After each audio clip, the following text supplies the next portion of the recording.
Hello दोस्तों, आपके अपने YouTube channel update TET CTET में आप सभी का स्वागत है।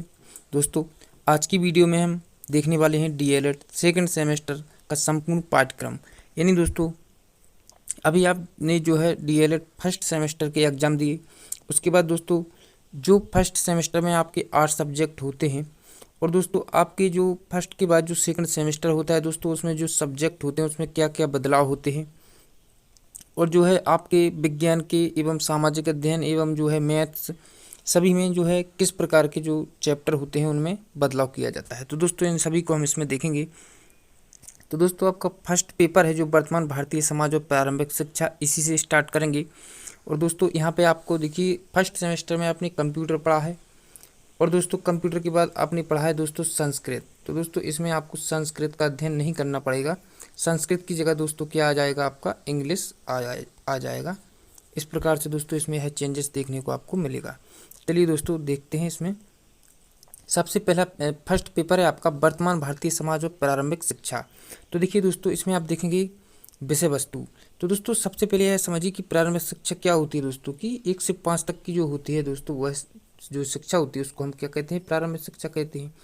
इस प्रकार से जो देखिए इसमें है कि वर्तमान भारतीय समाज यानी भारतीय समाज में वो जो प्रारंभिक शिक्षा है, यानी दोस्तों जो पहले किस प्रकार की जो प्रारंभिक शिक्षा हुआ करती थी आपने सुना होगा, और जो वर्तमान में होती है इन्हीं का दोस्तों हमें अध्ययन करना है। और उसकी शिक्षा की क्या अर्थ होता है, शिक्षा का महत्व क्या होता है, शिक्षा के उद्देश्य एवं क्या आवश्यकता है, अनौपचारिक और औपचारिक शिक्षा क्या होती है, दूरस्थ शिक्षा क्या होती है, कितने प्रकार की शिक्षा होती है, और दोस्तों शिक्षा की पृष्ठभूमि को इसमें हम समझेंगे।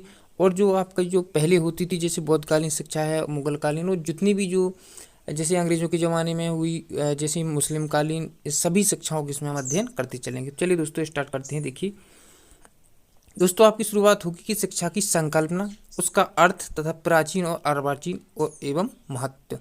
फिर देखिए आपका दूसरा है कि शिक्षा के उद्देश्य, भारतीय उद्देश्य एवं वर्तमान भारत में शिक्षा के उद्देश्यों को प्रभावित करने वाले कारक। फिर देखिए दोस्तों आपका अगला टॉपिक आता है शिक्षा से संबंधित की शिक्षा के प्रकार।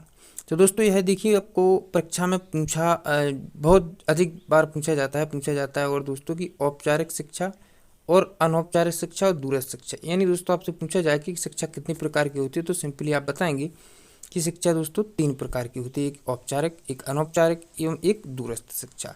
अब दोस्तों अगला है कि प्रारंभिक शिक्षा की पृष्ठभूमि। तो दोस्तों इसके अंतर्गत देखिए प्राचीन काल में जैसे गुरुकुल और बौद्धकालीन शिक्षा। दोस्तों गुरुकुल का नाम सुनते ही आपके दिमाग में एक स्कीमा बना होगा दोस्तों। गुरुकुल में जैसे कि हम लोग देखते हैं जैसे कि पुराने सीरियल देखते हैं उसमें दोस्तों गुरुकुल हुआ करते थे। जैसे कि जैसे कि पुराने ज़माने में वो बच्चे हुआ करते थे, कैसे शिक्षा ग्रहण करते थे, और गुरुकुल में और हमारे स्कूल में बहुत अधिक अंतर देखने को मिलता है दोस्तों।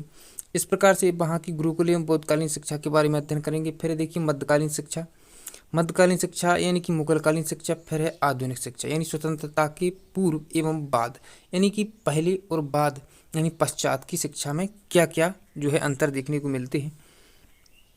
फिर अगला है दोस्तों देखिए प्रमुख शैक्षिक विचारधाराएं एवं विचारक।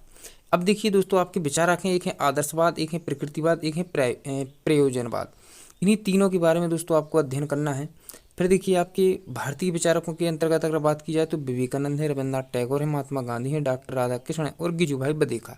इन सबसे जो है दोस्तों बहुत अधिक प्रश्न पूछे जाते हैं आपके डीएलएड सेकंड सेमेस्टर में, और दोस्तों इनको आपको अच्छे ध्यान से पढ़ना है। फिर देखिए पाश्चात्य जो विचारक हैं, देखिए प्लेटो और रूसो, जॉन डीवी, फ्रोवेल और मारिया मॉन्टेसरी। इन सबसे जो है बहुत अधिक प्रश्न पूछे जाते हैं दोस्तों, और इन सबकी दोस्तों एक एक करके मैं सबकी वीडियो बनाऊंगा। और दोस्तों यदि आपने इस चैनल को सब्सक्राइब नहीं किया है तो सब्सक्राइब कर लीजिएगा, क्योंकि दोस्तों जिस प्रकार से हमने डीएलएड फर्स्ट सेमेस्टर की प्लेलिस्ट में चैप्टर वाइज वीडियो अपलोड की थी, उसी प्रकार दोस्तों सेकंड सेमेस्टर की भी जो है अच्छे से, और जैसे कि आपको समझ में आ सके, टॉपिक वाइज छोटी छोटी वीडियो करके आपको हम सभी वीडियो उपलब्ध करा देंगे, उसकी प्लेलिस्ट बना देंगे। तो दोस्तों इस चैनल को सब्सक्राइब जरूर कीजिएगा ताकि आपकी मैं हेल्प कर सकूँ। अब देखिए दोस्तों आगे फिर देखिए खंड का में आपका शिक्षा और समाज, यानी शिक्षा और समाज का अंतः संबंध क्या है, शिक्षा के प्रभावी कारक क्या है, परिवार, समाज, विद्यालय, राज्य, जन संचार साधन। फिर देखिए शिक्षा और सामाजिक परिवर्तन के कारक। विद्यालय और समुदाय के संबंध और विद्यालय समुदाय केंद्र के रूप में उभरते हुए समाज के प्रमुख मुद्दे जैसे शिक्षा और सार्वभौमिक शैक्षिक अवसरों की समानता, शिक्षा का व्यावसायीकरण, इस पर नियंत्रण। फिर है दोस्तों कि बचपन छीनता बाल श्रम। देखिए, बचपन छीनता बाल श्रम और निःशुल्क एवं अनिवार्य बाल शिक्षा में बाधा, इन सब के बारे में हम अध्ययन करेंगे। फिर आगे देखिए जनसंख्या शिक्षा, जैसे जनसंख्या शिक्षा का अर्थ क्या है, आवश्यकता, महत्व और समय अनुरूप एवं मानव संसाधन का विकास। फिर देखिए दोस्तों जातिवाद, अलगाववाद, सांप्रदायिकता एवं इसके दुष्परिणाम, सामाजिक और पारस्परिक सौहार्द, जो है समरसता एवं वर्तमान आवश्यकता। पर्यावरण प्रदूषण क्या है दोस्तों, इसके बारे में आपको प्रश्न पूछे जाते हैं। जल संचयन यानी ऊर्जा, भूमि संरक्षण, और देखिए भूमंडलीय ताप यानी ग्लोबल वार्मिंग।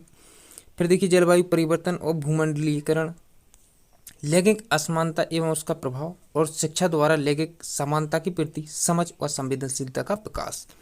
आगे देखिए जनसंख्या माध्यमों की बढ़ती हुई भूमिका और समाज पर इसका बहुआयामी प्रभाव क्या पड़ता है। शिक्षा एवं मानवीय मूल्य, इसके अंतर्गत देखिए कि मानवीय मूल्यों की शिक्षा, अर्थ एवं उद्देश्य, मूल्यों के विकास में परिवार, समाज, विद्यालय की भूमिका, राष्ट्रीय अंतर्राष्ट्रीय सद्भावना की शिक्षा, लोकतांत्रिक, वैज्ञानिक एवं तकनीकी का दृष्टिकोण। तो दोस्तों फर्स्ट पेपर आपका यहीं तक है, यहीं तक आपको अध्ययन करना है। अब देखते हैं दोस्तों पेपर नंबर 2। फिर देखिए दोस्तों आपकी पेपर नंबर 2 है प्रारंभिक शिक्षा के नवीन प्रयास। यानी दोस्तों जो प्रारंभिक शिक्षा है उसमें आप क्या क्या जो है प्रयास करके नवीन जो है नई जो शिक्षण जो विधियां हैं किन किन का प्रयोग कर सकते हैं। जैसे कि देखिए दोस्तों प्रारंभिक शिक्षा के सार्वभौमिकरण हेतु संवैधानिक जो है प्राविधान एवं प्रतिबद्धताएं। देखिए संविधान के अनुच्छेद 21A और 29(2) एवं 45 के अंतर्गत शिक्षा संबंधी संस्तुतियां जो है रखी गई हैं। बच्चों के अधिकार एवं बाल अधिकार और निःशुल्क अनिवार्य बाल शिक्षा अधिनियम RTI 9 में इसका जो है अध्ययन किया गया है। दोस्तों इसको आपको अच्छे से देखना है। देखिए फिर है आपका प्रारंभिक शिक्षा के संदर्भ में गठित आयोग एवं समितियां। देखिए यानी स्वतंत्रता के पूर्व एवं पश्चात की संक्षिप्त जानकारी। लॉर्ड मैकाले ने शिक्षा नीति बोर्ड का घोषणा पत्र, हंटर आयोग, ऑकलैंड एवं कर्जन का योगदान। यानी शिक्षा प्रारंभिक शिक्षा के लिए इन्होंने क्या क्या जो है अपनी समितियों के द्वारा इसमें शिक्षा में सुधार किया है। फिर कोठारी आयोग, राष्ट्रीय शिक्षा नीति 1986 एवं प्रोग्राम ऑफ एक्शन 1992। फिर देखिए यशपाल समिति, फिर राष्ट्रीय पाठचर्या की रूपरेखा। दोस्तों इससे जो है सभी से जितने भी है चैप्टर हैं दोस्तों आपकी, इन सभी से जो है प्रश्न पूछे जाते हैं आपकी यूपी टेट से लेकर CTET तक। आप जब यूपी टेट CTET की प्रिपरेशन करेंगे दोस्तों इन सभी चैप्टर वहाँ आपको देखने को मिलेंगे। फिर है दोस्तों आपका देखिए शिक्षक शिक्षा हेतु राष्ट्रीय पाठचर्या की रूपरेखा 2009, इससे जो है बहुत अधिक प्रश्न पूछे जाएंगे। फिर देखिए प्रारंभिक शिक्षा के विकास हेतु संचालित कार्यक्रम एवं परियोजना उत्तर प्रदेश के संदर्भ में विभिन्न। देखिए जैसे ऑपरेशन ब्लैक बोर्ड परियोजना है, सेवारत अध्यापकों का विस्तृत अभिविन्यास कार्यक्रम, प्राथमिक जो है शिक्षकों का विशेष अनुस्थापन, बेसिक शिक्षा परियोजना, और जिला प्राथमिक शिक्षा कार्यक्रम, द्वितीय एवं तृतीय विद्यालय शिक्षा की तैयारी, संपूर्ण साक्षरता अभियान और सर्व शिक्षा अभियान। इन सब के बारे में दोस्तों आपको जो है अध्ययन करना पड़ेगा। जैसे दोस्तों अब देखिए आपका जो है प्रारंभिक शिक्षा के विकास हेतु संचालित कार्यक्रम परियोजनाएं, इन्हीं के अंतर्गत आपको इनको पढ़ना है। ऐसा नहीं कि यह जो है बहुत अधिक है, यह टॉपिक हैं दोस्तों, इन टॉपिकों को आपको समझना होगा, बाकी सब ठीक है, आसान है। देखिए ECCI कस्तूरबा गांधी आवासीय बालिका विद्यालय योजना, और दोस्तों स्कूल चलो अभियान, सब शिक्षा अभियान, मध्याह्न भोजन परियाण, जो आपने देखा होगा प्राथमिक विद्यालय में जो भोजन मिलता है बच्चों को, उसके बारे में आपको समझना होगा। देखिए छात्रवृत्ति वितरण और निःशुल्क पाठ्य पुस्तक, गणवेशन, बच्चों का फर्नीचर, इन सब के बारे में आपको जानकारी लेनी होगी। दोस्तों प्रश्न बनते हैं यदि परीक्षा में तो आप इनसे आराम से इनके बारे में बता सकते हैं। फिर दोस्तों आपका नेक्स्ट आता है देखिए साइंस में दोस्तों आपको क्या पढ़ना है, इसमें हम देखिए अध्ययन करेंगे। जैसे दोस्तों देखिए यहाँ पे विषय वस्तु इसका सिलेबस है कि पृथ्वी और आकाश। तो इसके अंतर्गत आपको देखना होगा कि सौरमंडल एवं तारामंडल, छाया एवं ग्रहण, आकाशीय पिंड, पृथ्वी पर जीवन की उत्पत्ति के कारण, अन्य ग्रहों पर जीवन की संभावना, भारत व विश्व के अन्य देशों में अंतरिक्ष अभियान। फिर दोस्तों मृदा और फसलें, इसके अंतर्गत आपको देखिए फसल चक्र, कृषि पद्धतियाँ, उसके उपकरण, कीटनाशक प्रयोग व पर्यावरण और दुष्प्रभाव, मृदा अपरदन के संरक्षण, यानी कि अपरदन की कैसे रक्षा की जा सकती है, मिट्टी के कटाव की, और क्या उसकी विधियां हैं, इन सब के बारे में आपको जो है अध्ययन करना होगा दोस्तों। फिर देखिए दोस्तों, अगला टॉपिक है आपका जो चैप्टर है आपका कार्य और ऊर्जा। इसके अंतर्गत आपको कार्य तथा ऊर्जा का मापन, आवश्यकता, ऊर्जा के विभिन्न रूप, यांत्रिक, रासायनिक, ध्वनि, प्रकाश, विद्युत एवं आवासीय, ऊर्जा का अपव्यय, संरक्षण, ऊर्जा के विभिन्न स्रोत, ऊर्जा की सीमित व असीमित स्रोत, विकास एवं उपयोग, सौर ऊर्जा, ऊर्जा के उपयोग, सोलर कुकर, सौर सेल और जल ऊष्मक, पवन ऊर्जा के उपयोग, पवन चक्की, ज्वार भाटा आदि ऊर्जा, नाप की ऊर्जा और विभिन्न प्रकार की ऊर्जाओं का अध्ययन आपको इसमें करना होगा। दोस्तों इसमें देखिए वही आता है साइंस में जो आप पहले पढ़ चुके हैं। फिर देखिए सरल मशीनें, दोस्तों इनसे आपका जो है 100 में से 100% मैं कह सकता हूँ इनसे जो है आपका प्रश्न बनता है। देखिए जब आप इसका अध्ययन करेंगे, जब पेपर देंगे तो आपको याद आएगा कि हाँ हमने कुछ बताया था। जैसे उत्तोलक, पेंच, घिरनी, झोंका, तल, पहिया, दैनिक जीवन में उपयोग, इन सब से जो है प्रश्न बनते हैं दोस्तों, छोटे छोटे एक नंबर में। जीवों की संरचना, कोशिका, ऊतक, अंग, अंग तंत्र, जीव कोशिका की खोज, संरचना, कोशिकांग व उसके कार्य, इन सबसे जो है एक एक नंबर के प्रश्न बन जाते हैं। जीवन की क्रियाएं, पोषण, श्वसन, उत्सर्जन, संवेदनशीलता और प्रकाश संश्लेषण, वृद्धि व देखिए प्रजनन, बाष्पोत्सर्जन। मानव शरीर के अंग एवं उनके कार्य, मानव कंकाल, पेशियां एवं पेशीय गतियां, दांतों की संरचना, पाचन तंत्र, जो है परिसंचरण तंत्र, इन सबसे जो है प्रश्न बनते हैं। भोजन, स्वास्थ्य एवं रोग, इसके अंतर्गत देखिए भोजन के प्रमुख पोषक तत्व, प्रमुख घटक, प्रोटीन, वसा, कार्बोहाइड्रेट किस में पाया जाता है, विटामिन किस में पाया जाता है, मिनरल, इन सबसे जो है प्रश्न पूछे जा सकते हैं। संतुलित आहार, पोषक तत्वों की कमी से होने वाले रोग, दोस्तों जो आप पहले पढ़ चुके हैं, परिवेशीय, स्वच्छता एवं स्वच्छ संक्रामक रोग, उसके रोकथाम के टीकाकरण अभियान के उपाय, इन सब के बारे में जो है वीडियो हम बना देंगे दोस्तों। यदि आपने चैनल को सब्सक्राइब नहीं किया है तो सब्सक्राइब करना ना भूलें, क्योंकि मैं हर एक टॉपिक पे आपको वीडियो बनाऊंगा, आपको समझाते हुए आगे बढ़ूंगा। तत्वों का वर्गीकरण, परमाणु यानी कि परमाणु संरचना, संयोजकता, इसके अंतर्गत देखिए रासायनिक अभिक्रिया, रासायनिक की भाषा व रासायनिक सूत्रों को आपको अध्ययन करना पड़ेगा। पास पड़ोस में होने वाले परिवर्तन, इसके अंतर्गत देखिए नियमित, अनियमित, भौतिक और रासायनिक परिवर्तन, इनमें परिवर्तनों में ऊर्जा व ऊष्मा का आदान प्रदान। अम्ल, क्षार, लवण, पहचान, विशिष्ट गुण, इसके बारे में पढ़ना होगा कि अम्ल क्या होते हैं, क्षार क्या होते हैं, इनके गुण क्या होते हैं, इन सब के बारे में आपको अध्ययन करना पड़ेगा। पर्यावरण प्रदूषण की अगर बात की जाए दोस्तों, तो देखिए पर्यावरण जैसे जल, ध्वनि और मृदा प्रदूषण, इसके कारण और प्रभाव, प्राकृतिक आपदाएं, कारण क्या होते हैं, उपाय क्या होते हैं, इन सब के बारे में। जैसे कि प्राकृतिक आपदाएं आप भली भांति समझते हैं, जैसे तूफान है, भूकंप है, बाढ़ है, सूखा, इन सब के बारे में दोस्तों आपको अध्ययन करना पड़ेगा। फिर दोस्तों देखिए आपकी वीडियो काफ़ी लंबी हो जाएगी, इसलिए मैं कुछ स्पीड अच्छी जो है तेज गति से इसमें आपको बताता चलता हूँ। फिर देखिए दोस्तों आपका नेक्स्ट एक मैथ्स। अगर मैथ्स की बात की जाए दोस्तों, तो इसमें देखिए कि 3 अंकों का आपको लासा और मासा दोनों विधियों से सीखना होता है, आवाज गुणन खंड विधि और भाग विधि के द्वारा। फिर देखिए व्यंजकों में जोड़ घटाना, इसके बाद जो है आपका संकेतों कोष्टकों का सरलीकरण, यानी दोस्तों जिसको आप बोर्ड मास कहते हैं। फिर देखिए प्राकृतिक और पूर्ण संख्या क्या होती हैं, पूर्णांक क्या होते हैं, परिमेय संख्याओं की अवधारणा, इनके बारे में आपको पढ़ना होगा।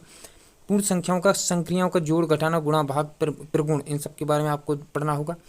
पूर्णांक क्या होते हैं, परिमेय संख्याएं और गणितीय संक्रियाएं दोस्तों, और इसके प्रतिलोम और तत्समक, योगात्मक तथा गुणात्मक तत्समक। इसमें दोस्तों आपको देखिए गुणात्मक तत्समक क्या होता है और जो है योगात्मक तत्समक क्या होता है। जैसे गुणात्मक तत्समक की अगर बात की जाए तो दोस्तों ऐसी संख्याएं जिसमें काटने से एक बचता हो। और दोस्तों अगर योगात्मक की बात की जाए तो दोस्तों यानी कि आपका जैसे 9 है, 9 का अगर पूछा जाए योगात्मक तत्समक क्या होगा, तो दोस्तों 9 का अगर आपसे पूछा जाए तो दोस्तों आप क्या बताएंगे कि 9 का योगात्मक, जिसमें कि दोस्तों 0 बचे, यानी कि 9 अगर प्लस का है तो दोस्तों आपको माइनस का 9 लेना होगा, तब जाके दोस्तों आपका 0 बचेगा, और जिसका जो है 0 बचेगा तभी वह योगात्मक कहलाएगा। यदि आपका 1 प्राप्त हो रहा है तो दोस्तों वह गुणात्मक कहलाएगा। जैसे यदि आपसे पूछा जाए कि 9 का गुणात्मक प्रतिलोम क्या होगा, तो दोस्तों इसमें आप क्या बताएंगे कि 9 का गुणात्मक प्रतिलोम क्या होगा दोस्तों, 9 ही होगा। इसमें आपको क्या जो है या फिर आप इस प्रकार समझ सकते हैं दोस्तों कि यहाँ पे देखिए 9 1, इसका जो है गुणात्मक प्रतिलोम क्या होगा दोस्तों, तो आप कहेंगे 1 यानी कि अपॉन में 9, यानी दोस्तों इसमें देखिए आप जब काटेंगे तो आपको 1 प्राप्त हो जाएगा। इस प्रकार से आपका जो है गुणात्मक यानी गुणा करने, जैसे दोस्तों जब इसका आप जो है कैलकुलेशन करेंगे तो आपको 1 ही प्राप्त होगा, वह गुणात्मक हो जाएगा। यदि दोस्तों 1 9 इस प्रकार की संख्या है, यानी कि प्लस तो रहता ही हमेशा, तो इसका आप कहेंगे दोस्तों तो इसमें आपको संख्या नहीं बदलनी होती है, इसमें आप सिर्फ और सिर्फ चिन्ह बदल देते हैं। इससे दोस्तों आपका क्या बचेगा, 0 बच जाएगा, इसमें आपका योगात्मक कहलाएगा। आगे देखिए समीकरण। दोस्तों समीकरण क्या होता है आपको समझ सकते हैं, सर्व समय का क्या होती है, यानी कि दोस्तों जिस सभी सूत्रों का प्रयोग करके समीकरण, यानी दोस्तों किसी भी प्रकार का आप समीकरण बना लीजिए, जैसे कि दोस्तों x + 2 जो है बराबर 0, इस प्रकार के जो समीकरण उसका अध्ययन करना पड़ेगा। देखिए रेखीय समीकरण का हल करना पड़ेगा आपको, व्यंजकों का गुणनफल और सर्वसमीकरण, क्षेत्रफल, आयतन, धारिता, इनका जो है आपको अध्ययन करना पड़ेगा। त्रिभुज, आयत, वर्ग का क्षेत्रफल, वर्गीकरण, आंकड़ों की बारंबारता, बंटन, आंकड़ों का आयात चित्र द्वारा प्रदर्शन और निष्कर्ष निकाला। सर्वांग समता, देखिए सर्वांग समता, समरूपता, त्रिभुज के संदर्भ में सर्वांग समता की शर्तें। बस इतने ही चैप्टरों को आपको अध्ययन करना पड़ता है। अब दोस्तों देखते हैं आगे। फिर दोस्तों नेक्स्ट है आपका देखिए सोशल स्टडीज यानी सामाजिक अध्ययन। इसके अंतर्गत आपको भारतवर्ष में प्रथम साम्राज्य की स्थापना जैसे मौर्य काल, गुप्त काल और वर्धन वंश, यहाँ से आपको स्टार्ट करना है।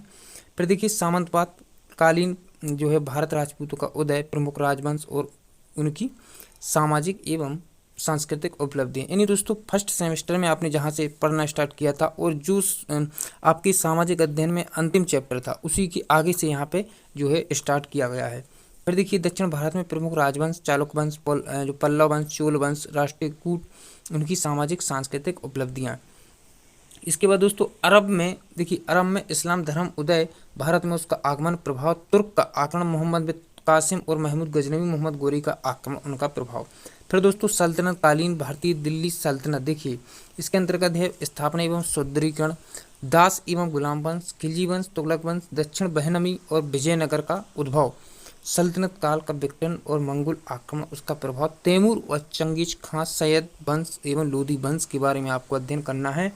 फिर देखिए दोस्तों सल्तनत कालीन में उपलब्धियां, प्रशासनिक, सांस्कृतिक, कलात्मक, साहित्यिक, आर्थिक, क्या उनकी भूमिका थी और दोस्तों कैसे उनकी जो है कलात्मक, साहित्यिक, आर्थिक जीवन थी, सामाजिक जीवन थी, भारतीय आंदोलन और सूफी मत। फिर देखिए दोस्तों सूर्य, चंद्रमा और प्राकृतिक शक्तियों और मानव जीवन पर चंद्रमा की कलाएं और चंद्र ग्रहण और सूर्य ग्रहण क्या होता है। तो दोस्तों आप समझते हैं चंद्र ग्रहण कब कहलाता है, जब दोस्तों सूर्य और जो है चंद्रमा के बीच में दोस्तों पृथ्वी आ जाती है, उसको हम क्या कहते हैं, चंद्र ग्रहण। और दोस्तों जब सूर्य और पृथ्वी के बीच में चंद्रमा आ जाता है उसको हम सूर्य ग्रहण कहते हैं। इसको हम बेहतरीन तरीका से समझेंगे दोस्तों आगे। तो दोस्तों अगर सब्सक्राइब नहीं किया है तो कर लीजिएगा। फिर देखिए आप पृथ्वी के प्रमुख परिमंडल, स्थलमंडल, वायुमंडल, जलमंडल और जीवमंडल। अगला है स्थलमंडल, पृथ्वी की आंतरिक संरचना, सेल के प्रकार। दोस्तों सेल यानी चट्टानों कितने प्रकार होते हैं इसमें हम समझेंगे। फिर देखिए धरातल के रूप में बदलने वाले कारक जैसे आंतरिक और पटल, विरूपणी बल, आकस्मिक बल, इस प्रकार से दोस्तों जैसे ज्वालामुखी होते हैं, ज्वालामुखी पर्वत, भूकंप प्रकार। अब देखिए आगे बाह्यबल, अनाच्छादन, अपक्षय और अपर्दन, इनमें क्या होती हैं, क्या कहलाती हैं, सबको समझेंगे, इसकी आकृतियाँ। वायुमंडल संगठन एवं संरचना, तापमान, वायुदाब और वायुदाब पेटियाँ, वायुमंडल की आर्द्रता को हम अच्छे से समझेंगे। जैसे पवन के प्रकार, स्थायी, अस्थायी और पछुआ पवन क्या होती हैं, ध्रुवीय मानसूनी पवन क्या होती हैं, चक्रवात, प्रति चक्रवात आदि को हमें अध्ययन करना पड़ेगा। फिर देखिए जलमंडल, समुद्र और उसकी गतियाँ, धाराएं और उसका तटवर्ती क्षेत्रों पर प्रभाव, ज्वार भाटा, इसको आपको समझना होगा। फिर देखिए आपको संविधान से आपको क्या क्या पढ़ना है, संविधान किसे कहते हैं, संविधान के गठन की भूमिका, संविधान का गठन, संविधान की प्रस्तावना, विशेषताएं, नागरिकता और मौलिक अधिकार, मौलिक कर्तव्य, आपको इसमें समझना होगा। फिर दोस्तों नेक्स्ट है आपका हिंदी। तो देखिए हिंदी में आपको क्या क्या पढ़ना है इसमें हम बात करेंगे दोस्तों। तो हिंदी में आपको क्या पढ़ना है, सबसे पहले समझिए। देखिए कहानी, लोक कथा और रोमांच प्रसंगों का ध्यानपूर्वक सुनना और याद करना, परिवेशीय विषयों, सामाजिक घटनाओं, अनुभवों पर चर्चा। फिर देखिए गद्य पद्य के अंशों को शुद्ध उच्चारण, लय, उतार चढ़ाव के साथ पढ़ना और बोलना लिखना। फिर स्वतंत्र मौखिक और लिखित अभिव्यक्ति। इसके बाद है दोस्तों इस तरह अनुसार गद्य पद्य में शब्दों, वाक्यांशों, विराम चिन्ह और समान ध्वनियों को समझना। उपसर्ग, प्रत्यय क्या होते हैं, सामासिक पदों की पहचान क्या होती है। फिर देखिए संज्ञा, सर्वनाम, संज्ञा, सर्वनाम और क्रिया विशेषण, वचन, लिंग एवं काल को पहचानना। पाठ वस्तु का मौन वाचन करते हुए उसमें निहित विचारों, भावों, तत्वों को समझना। शिक्षकों के निर्देशानुसार छोटे छोटे वाक्य लिखना। औपचारिक अनौपचारिक पत्र लिखना। दोस्तों क्या होते हैं औपचारिक अनौपचारिक पत्र, आपको इसमें समझना होगा। देखिए परिचित विषयों एवं मौलिक रूप से लिखना। अब हिंदी इतना ही आपको हिंदी में पढ़ना है दोस्तों। इसके बाद देखिए संस्कृत ना होकर यहाँ पे आपको अंग्रेजी का अध्ययन करना पड़ेगा। जैसे दोस्तों आप अंग्रेजी की अगर बात की जाए तो इसमें आपको कहाँ से स्टार्ट करना है। देखिए यहाँ पे आपको अगर बात की जाए तो देखिए थ्योरिकल जो है एस्पेक्ट्स, यहाँ पे आपके लिए different approach and methods of teaching English, यानी दोस्तों आपको पढ़ना है कि जो डिफरेंट अप्रोच क्या दृष्टिकोण होते हैं, मेथड्स माने विधियों के, और टीचिंग माने पढ़ने की, यानी इंग्लिश पढ़ने की क्या क्या अलग अलग विधियां होती हैं, इन सब के बारे में आपको अध्ययन करना पड़ेगा। फिर देखिए आपका बिलिंगुअल मेथड्स, यानी कि दोस्तों बिलिंगुअल अप्रोच, फिर है आपका doctor West's new methods, audio video methods, फिर आपका लैंग्वेज गेम्स। इसके बाद दोस्तों आप आगे देखेंगे तो देखिए classroom teaching content, English in your daily life, देखिए इसमें आपका सम जनरल ग्रीटिंग, फिर है दोस्तों introducing English alphabets with the ribbon, name of animal bird और फ्लावर्स, फ्रूट्स और दोस्तों वेजिटेबल्स प्लांट्स आदि। और दोस्तों नंबर चाहिए जो है नंबर नेम्स 1 से यानी कि 1 to 100। फिर देखिए ओरल प्रैक्टिस और सिंपल सेंटेंस। इसके बाद हो दोस्तों देखिए जो है प्रेक्राइब और स्टैंडर्ड। फिर देखिए रेसिप्टेशन ऑफ नर्सरी जो है। फिर देखिए हेम्स एवं पोएम एवं विथ। इसके बाद देखिए आपका रैम्स एवं एंटोनेम्स।